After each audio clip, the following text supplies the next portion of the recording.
जय श्री कृष्ण। जब तक किसी अपने से धोखा ना मिले तब तक समझ नहीं आता जिंदगी क्या है। काश उस जाते हुए वक्त को रोक सकते, आपके साथ गुजारा हुआ हर समय जोड़ सकते। 3 रास्ते: खुश रहने के, शुक्राना, मुस्कुराना और किसी का दिल नहीं दुखाना। समय का सही उपयोग करने का सिर्फ एक ही तरीका है। अपने पास लक्ष्य हो। जिंदगी के खेल में जीत उसी खिलाड़ी की होती है जो खेल अपने हिसाब से खेलता है। जिंदगी के हिसाब से नहीं, प्रेम से रहो। दोस्त जरा सी बात पर रूठा नहीं करते, पत्ते वही अच्छे लगते हैं जो शाखा से टूटा नहीं करते। मुझे नफरत पसंद है लेकिन दिखावे का अपनापन नहीं। शीशा कमजोर बहुत होता है मगर सच दिखाने से घबराता नहीं है। चिराग से ना पूछो बाकी तेल कितना है, सांसों से ना पूछो बाकी खेल कितना है।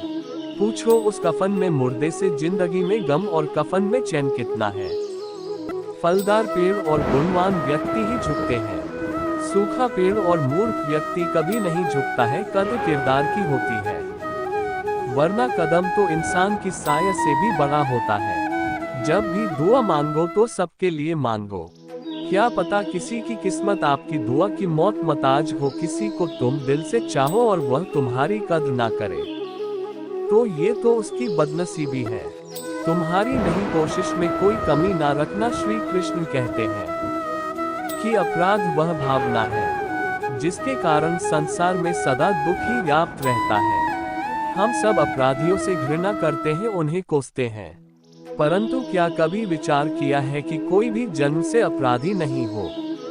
तो ऐसा क्या कारण है कि कोई इतना बुरा बन जाता है कि वह बुराई की सीमा ही पार कर जाए? कारण है कामना। यदि कामना पर नियंत्रण रखा जाए, यदि कामना को पूर्ण करने के लिए परिश्रम न किया जाए तो वह तृष्णा में बदल जाती है और तृष्णा लालच में और लालच छल में और छल करते ही मनुष्य अपराध की ओर अपने पद बढ़ा देता है।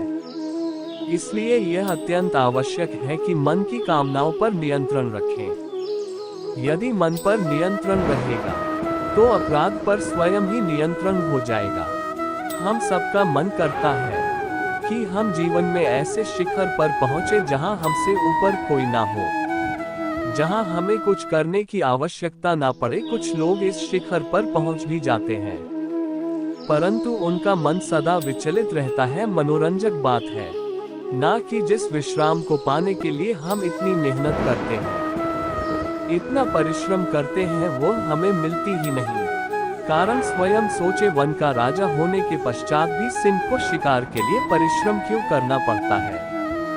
क्योंकि राजा होने का अर्थ यह नहीं कि वह सदा सोते रहे और मृग स्वयं उसकी समक्ष आकर कहेगा कि आइए महाराज मुझे खाकर अपनी भूख मिटाए। तो ये समझ लीजिए, कार्य आपके परिश्रम से संपन्न होते हैं, केवल कामना से नहीं। यदि आप नीचे हैं तो सदा स्मरण रहे कि आपका परिश्रम ही आपको ऊपर ले जाएगा और यदि आप ऊंचाइयों पर हैं तो वहां पर भी रहने के लिए आपको निरंतर परिश्रम करते रहना हो।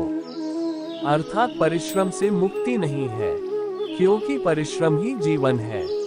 भगवान श्री कृष्ण कहते हैं कि डरो मत, ईश्वर हमेशा तुम्हारे साथ है। जब कभी हमारे मन में डर पैदा होता है तो हम भयभीत हो जाते हैं और कई सवाल मन में उथल पुथल मचाने लगते कि अब क्या होगा, कैसे होगा, क्या हम हार जाएंगे या फिर कहीं यह अंत तो नहीं। हमें अपने आसपास वह सभी चीजें दिखाई देने लगती है जो वास्तव में होती ही नहीं है।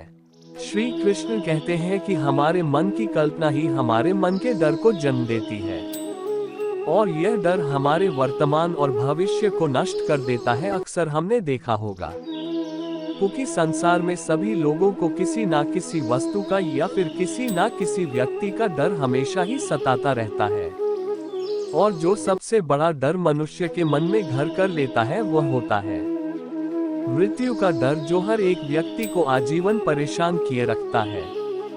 आपने देखा होगा कि माता पिता अपनी मृत्यु से पहले अपने बच्चे के लिए वह सब कुछ करना चाहते हैं जिससे उनके बच्चों को अपने भविष्य में किसी तरह की कोई परेशानी ना हो और जो उनके जीवन को सरल बना सके। लेकिन क्या ये सही मार्ग है? क्या इससे उनकी संतान अपने भविष्य के प्रति इस डर के भाव को खत्म कर सकती है? भगवान श्री कृष्ण सदैव कहते हैं कि अपने जीवन काल में बहुत से कर्म करते हैं, लेकिन जो कर्म हम पहले से करते आ रहे हैं, अगर उससे कुछ अलग करना चाहते हैं तो हमें हमारी हार का या फिर हमें असफल होने का डर सताता है, और हम बिना परिणाम जाने ही अपने मन में ये सोच लेते हैं कि कुछ ना कुछ बुरा हो जाएगा, और यही भाव हमारे डर की स्थिति में पहुंचा देता है। और श्री कृष्ण के अनुसार यही डर हमें अज्ञानता की ओर ले जाता है। वास्तव में अज्ञानता का पहला चरण है भय, भय जो श्रेष्ठ से श्रेष्ठ मनुष्य के विवेक को हर लेता है।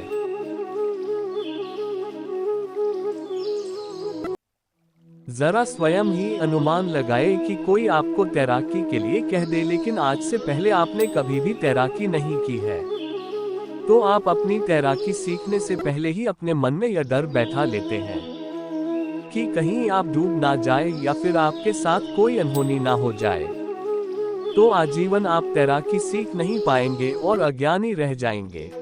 फिर चाहे आपके पास ब्रह्मांड का सबसे उत्तम गुरु ही क्यों ना हो, श्री कृष्ण कहते हैं कि इस डर को पीछे छोड़कर सफलता के मार्ग पर पढ़ना जरूरी है। और यदि हम अपने डर से पीछा छुड़ाना चाहते हैं तो हमें अपनी आरामदायक स्थिति को त्यागना ही होगा। जब तक हमारा मन स्वयं को कष्ट दे से डरता रहता है, तब तक हमें कुछ भी नया करने से पहले हार जाने का या फिर कोई अनहोनी हो जाने का भय सताता है। इसलिए श्री कृष्ण कहते हैं कि यदि हम डर को जीतना चाहते हैं तो हमें डर का सामना खुद ही करना होगा और अपने हृदय को कठोर बनाना होगा, तब जाकर हम इस डर की परिस्थिति से बाहर आ पाएंगे। हम आशा करते हैं कि आज की यह वीडियो आपको जरूर पसंद आई होगी। अगर आपको वीडियो पसंद आए हो तो वीडियो को लाइक करें, और ऐसे ही जीवन बदलाव लाने वाली वीडियो के लिए हमारे चैनल को सब्सक्राइब करना ना भूलें। वीडियो को शेयर जरूर करें।